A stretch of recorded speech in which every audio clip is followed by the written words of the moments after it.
शुक्रवारी गुरुद्वारा परिसरात झाडावर अडकलेल्या घुबडाला अग्निशामक दलाच्या जवानांनी जीवदान दिले आहे. पतंगाच्या माजामध्ये अडकलेले हे घुबड जखमी झाले होते, त्यामुळे औषधोपचारानंतर हे घुबड सोडून देण्यात आले. रात्रीपासून नाशिकच्या गुरुद्वारा परिसरात एका झाडावर मांजामध्ये घुबड अडकलेले होते. हे घुबड झाडाच्या शेंडावर जवळपास 50 फुटापेक्षा जास्त उंचीवर होते. त्याला काढण्यासाठी नागरिकांनी प्रयत्न केले, मात्र इतक्या वर जाऊन त्याची सुटका करणे शक्य नसल्याने अग्निशामक विभागाच्या जवानांना पाचारण करण्यात आले. बुधवारी सकाळी कार्यालयाचा बंब घटनास्थळी रवाना झाला.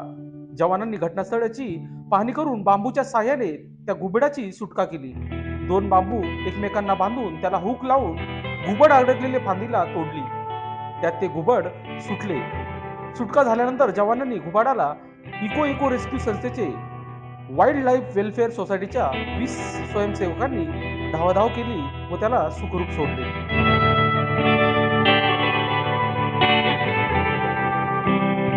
लोकशास्त्र न्यूज साठी बंटी आढाव, नाशिक.